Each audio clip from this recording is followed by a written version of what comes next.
rhino species that we get out here. The black are very rare in these parts.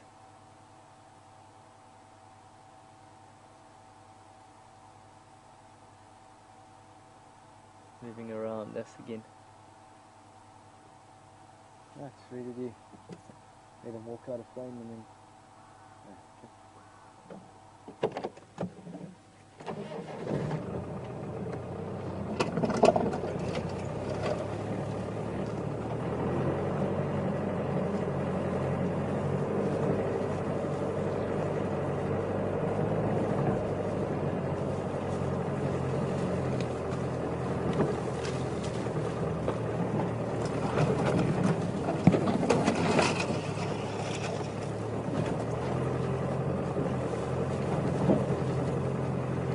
This guy looks to be marking his territory as he walks.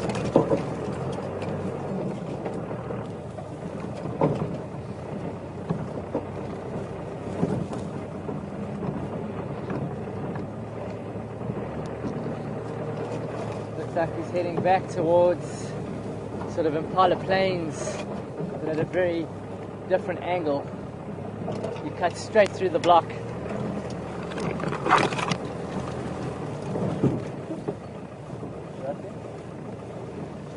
Put a radio. You need a bit of duct tape.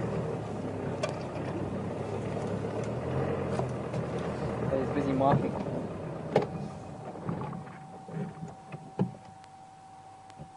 Very difficult to always keep up with an animal that is marking territory.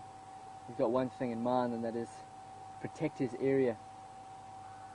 Moving along in a place where sometimes not accessible by vehicle at all. But we will stay with him as long as we can. Of course, rhinos are species that are diurnal, predominantly day active, and with the poor eyesight we do not use spotlights, so we do not view them at night. We do not view rhino or elephant at night.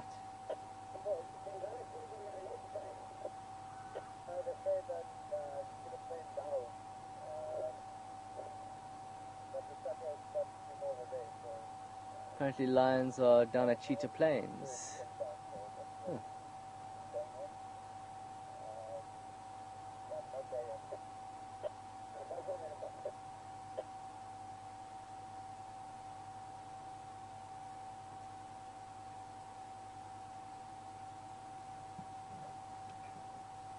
Okay, we've got to try and keep up with him.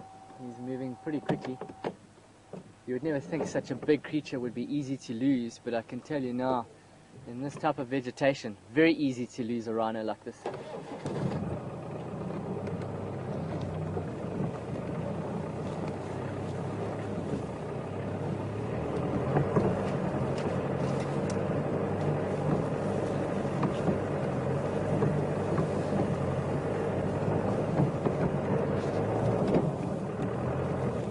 Never been off-roading in here before.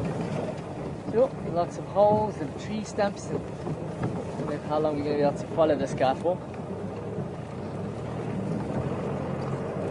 As long as we can. We have to go around.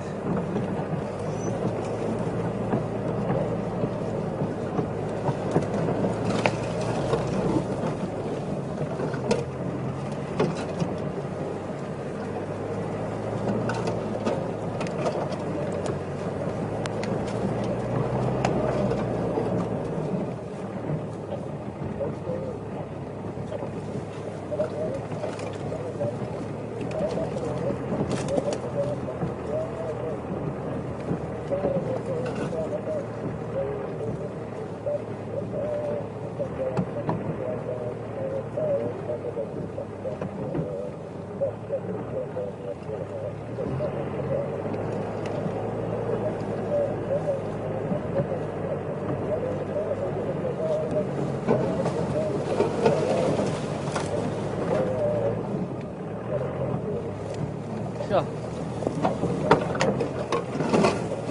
We're quite deep here now. We're about 300 meters to the west.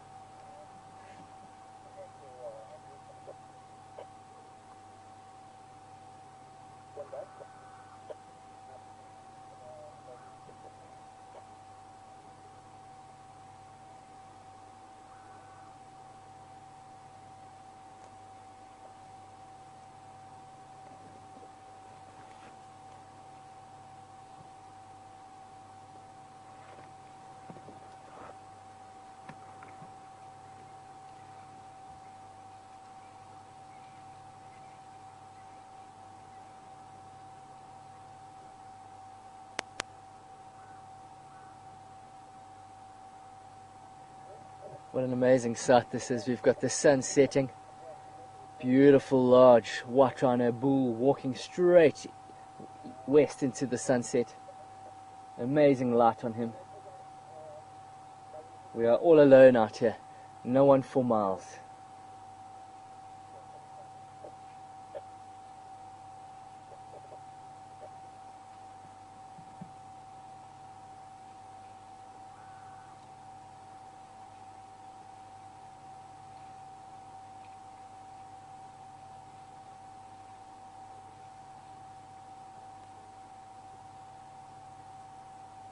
He hasn't started running, so he's not upset or anything. His tail is still relaxed. Remember, with rhino, it's the curled tail that is an indicator of emotional status that they're going through. So he's quite relaxed. He's just very preoccupied with picking up scent and making sure to mark correctly in the correct places. I think this is as far as we can go to follow him. I'm going to walk straight into the sun.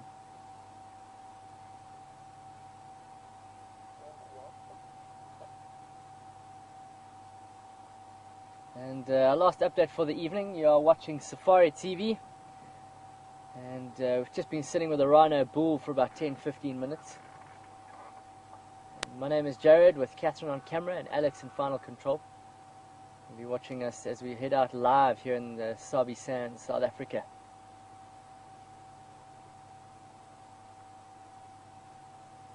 We're going to this quite nice place on Impala Plains where we can see the sun setting there, and then just come back onto Zoe.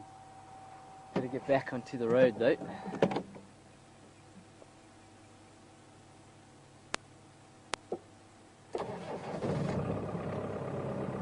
Right, let's get out of here. Sure.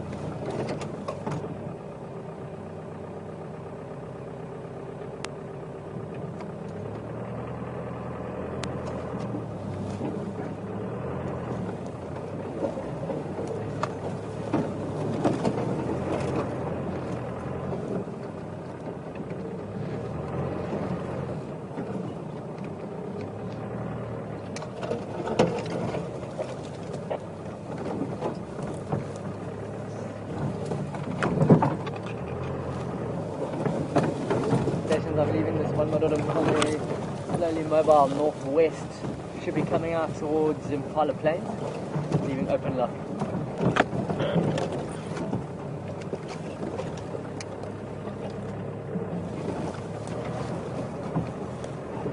The gap here. Okay.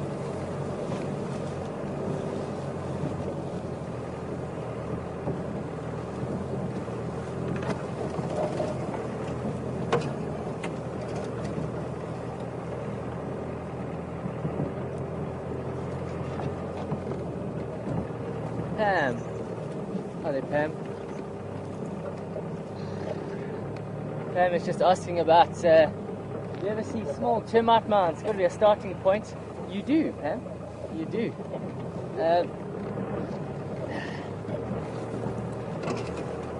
And unfortunately, the smaller termite mounds often get hidden in the longer grasses, and you don't often get to see them or see very much of them.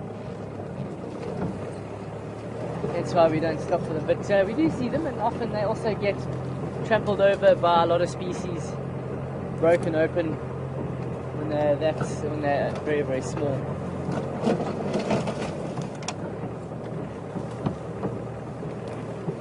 Sure, it's not really easy.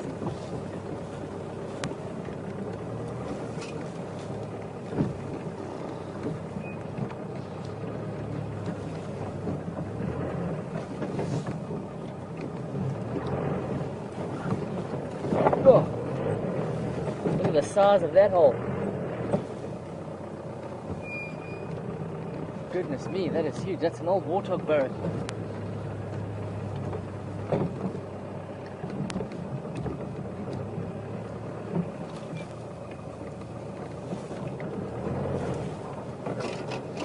That one, that was huge.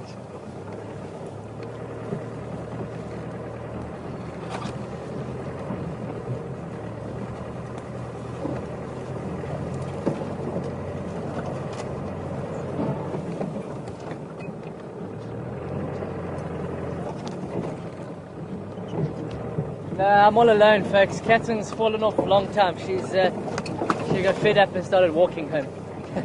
No, just kidding. No, she's all good. Holding on, white knuckles. Even if you go on safari, I mean, as a camera person, you're sitting about the position where, I'd say, the middle row on 3 rows of seats that you get on the average game viewer. And that's not even the worst place to sit. The worst place on a game viewer is right at the back in the corners.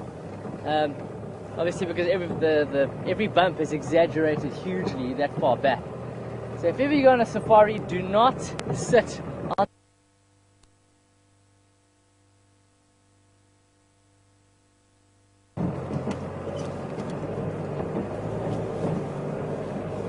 There's one advantage to the back row, and that is the height advantage. You get height advantage, which is great if you're a photographer, but also you cannot hear your guide.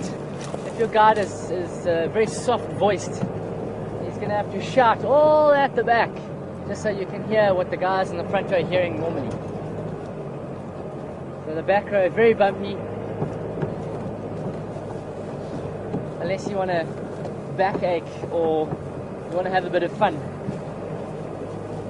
And you go over bumps with a bit of pace over those things, and yeah, your bums lift off the chair. But alrighty, well, we're just about back at the road. Got a few meters or so, got about 50 meters.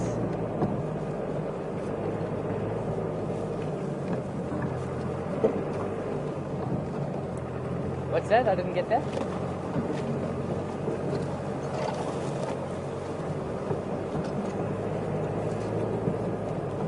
Yes, absolutely. There is definitely a tree disadvantage.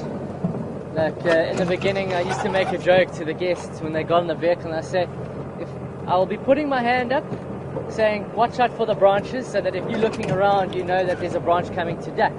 And if I say duck, it's not an animal or a bird. I'm not saying there is a duck, look over there. I'm saying duck. It's not an animal.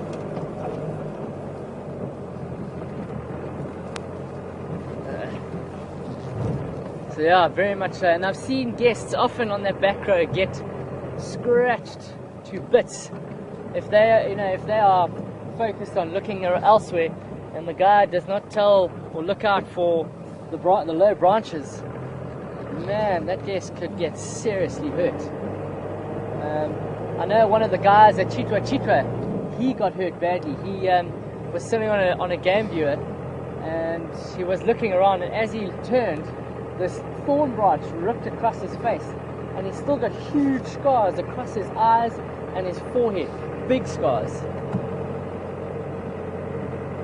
And I mean, these thorns get to 10 centimeters or 100 millimeters long, some of them. Can you imagine if you turn and one of those thorns are pointing straight at you? That thing's going to pierce your eye. And if you're going at a bit of speed, oh man, I don't even want to think about how bad it can get.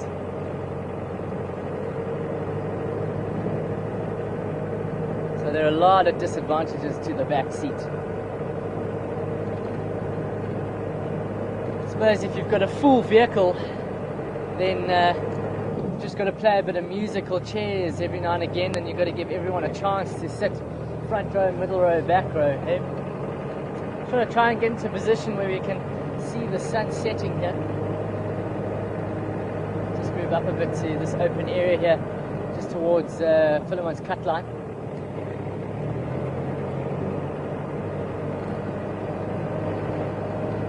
Another beautiful sunset.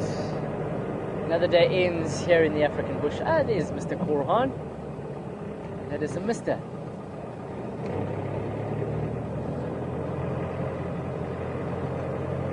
Seeing more and more of them, hearing them quite a bit more now. Not long before we see some jumping going on, kamikaze behavior, what they are often called and referred to as kamikaze birds.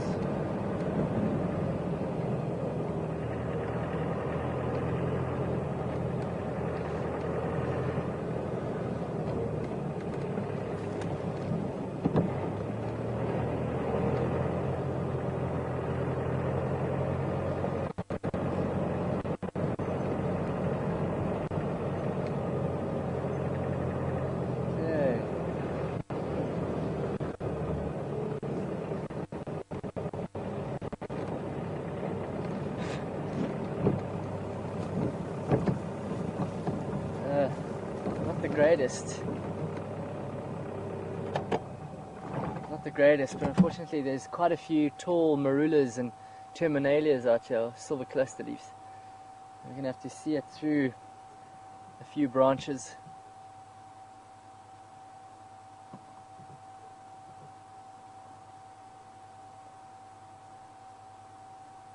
The Drakensberg Mountains are just below the sun, so we get a bit of an earlier set of the sun because of those mountains. You're not going up.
All those colours are beautiful, pinks, oranges, reds. A lot of dust in the air that gives us this colour now.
And there we go.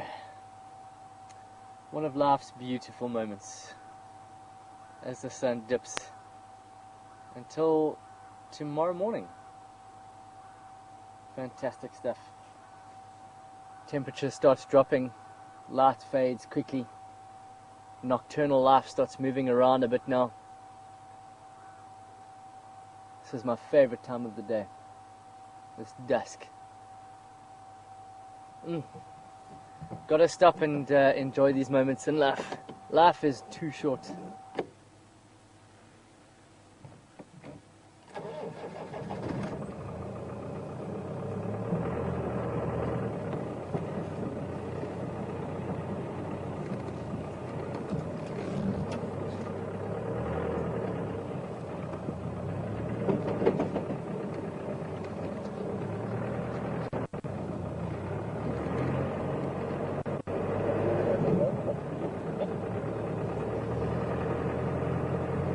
Right, should we go and have a look around Gowrie Dam one last time?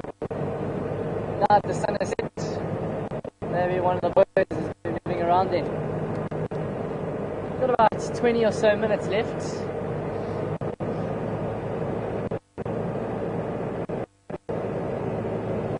It was a pretty quiet drive, and then literally 1 minute to 6 in the evening, cruiler popped up out at Gowrie Dam. So you never know. If you're lucky, you're lucky. Your time is right.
Often if there's no major sightings around the sunset time, it's a very quiet time on the radio. This is when a lot of the guys are off the vehicle having sundowners with their guests. Great time to just chat about the day, quench a bit of that thirst if it's been a hot one. Nothing, or what? So I hear there's nothing better than a nice cold gin and tonic in the bush. Kath, you enjoy gin and tonic, eh? Kath, I don't drink gin at all, or tonic water for that matter. Apparently a gin and tonic in the bush is a fantastic thing to do. I don't know, for me, if I'm in the bush, kind of like a bit of amarula on ice. Amarula for me is definitely a bush drink. Otherwise a bit of something that I can have any time, but the bush is a nice place to have it. A bit of rum and coke. A bit of rum and coke. Very nice.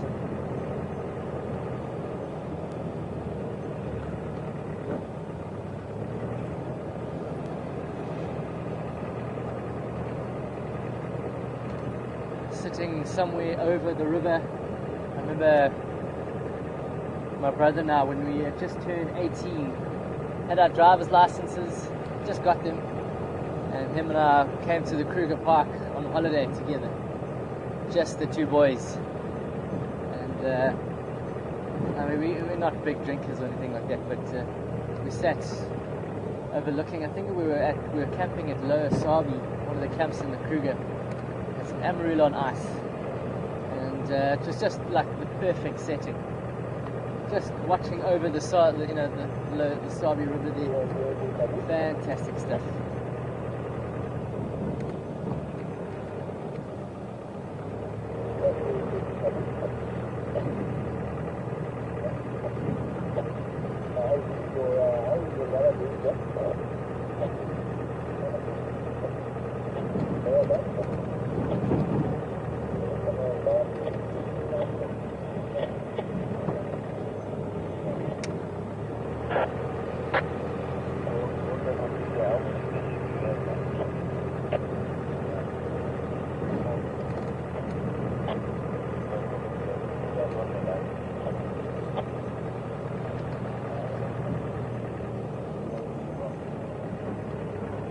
They found the lions. They're on the K&P boundary line, the Kruger Park boundary line.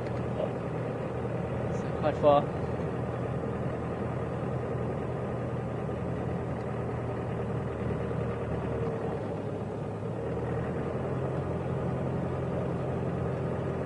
Don't even need a jacket. I mean, it's cooled a little bit, but certainly not jacket material. It's nice and comfortable.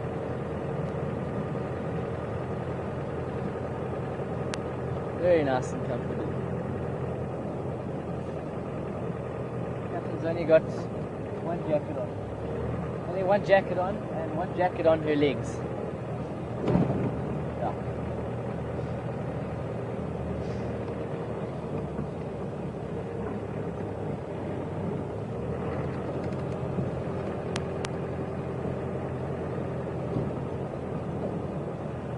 Okay, we're going to go back up Philemon's cut line.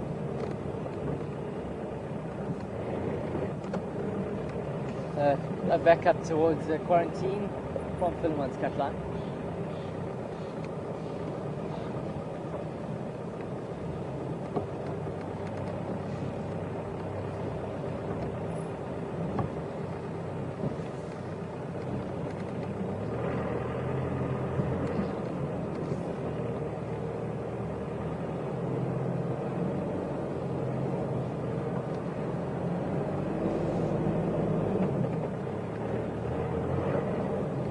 Oh my, that wasn't there when we came here this afternoon.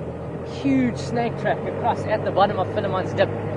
That wasn't there this afternoon when we came down. Ah, unlucky. Unlucky. It's on the drainage line, so there's a lot of thick bush. Could be anything, could be a cobra, could be a mamba. You name it.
We've got about 10 minutes or so left, and we'll finish those off on the dam wall, having a look around, see if anything comes down.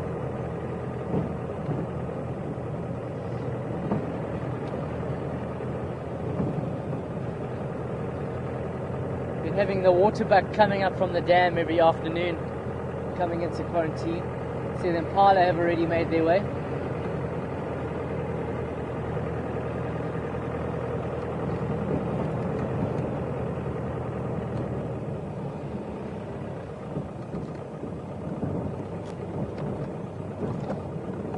And if the guinea fowl are around, hoping they will alarm us if the leopard does come like they did the other day. We were sitting on the damn wall and suddenly the guinea fowl started going crazy. Had a look around and there came Karula down the slope, all fat and full after her kill.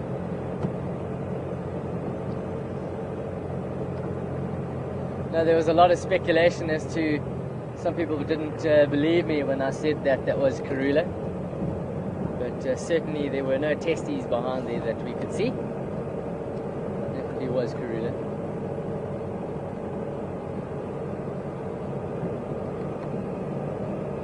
Right, look for the guinea fowl.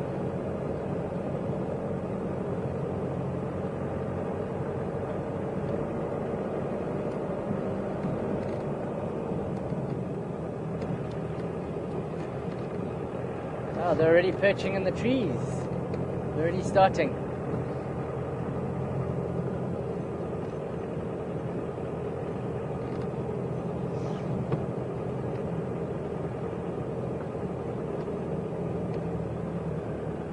Come on, leopards, it's been a hot day. You need to drink something.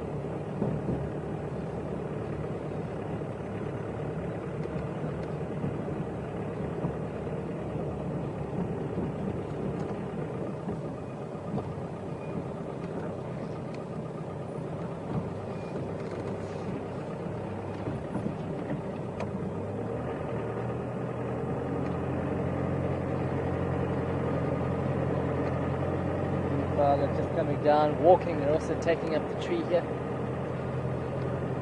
They'll just go to the end, turn around, so facing the right way.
The bats are starting to come out. Bats always often start coming out around the water. That's because there's a lot of insects that fly around quite close to the water's edge, or over the water. And bats, one of bats' favorite meals are of course mosquitoes, and so bats are our friends.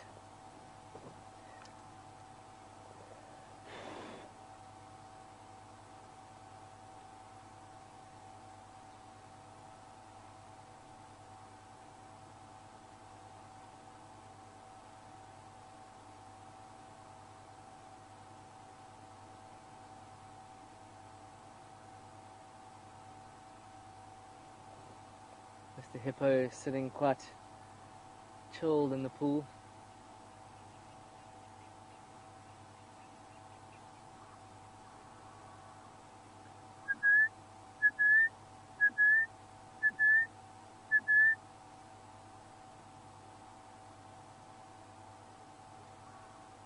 Making the guinea fowl call.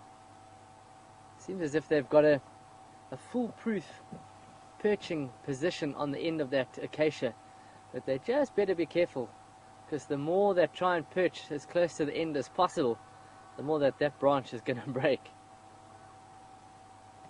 It's going to be quite funny seeing 20 guinea fowl trying to perch, and suddenly there are 20 wet guinea fowl in the dam.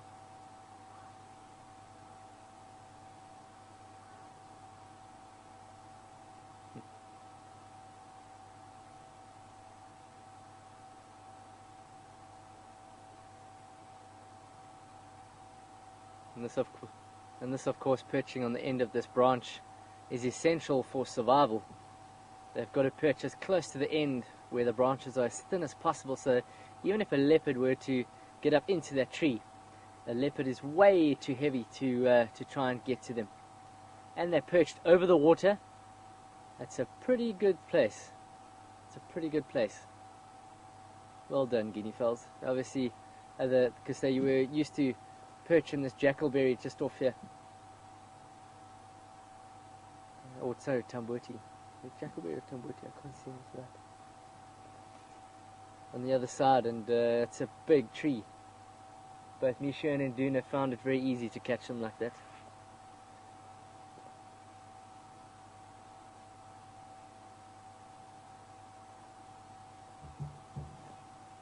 No sign of any leopards yet. We're on our last few minutes.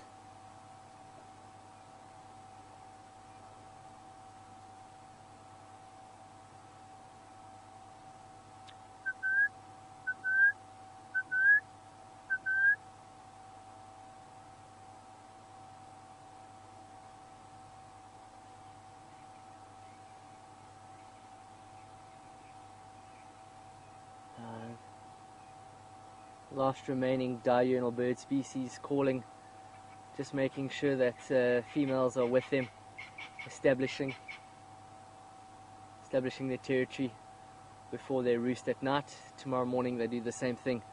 Wake up, call, have a look around, make sure the male has come through, has snuck in overnight. They carry on with their day.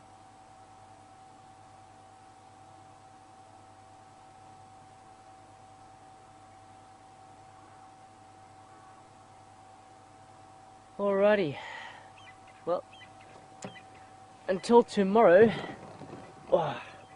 stretch those legs. Folks, it is time to say cheerio for the day.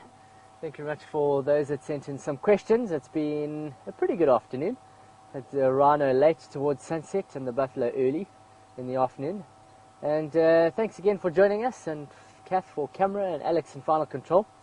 And we'll see you again at 6:30 Central African time in about a half an hour or so, where Mark will be leading Fireside Chat. It's the usual week's highlights package, and we'll be discussing the greatest moments that we've had so far in the week. It'll be pretty good. And please join us in a half an hour, and then after that at 6 o'clock Central African time tomorrow morning, where I'll be doing my last drive. And for myself and the rest of the crew, we'll see you just now. Bye, folks.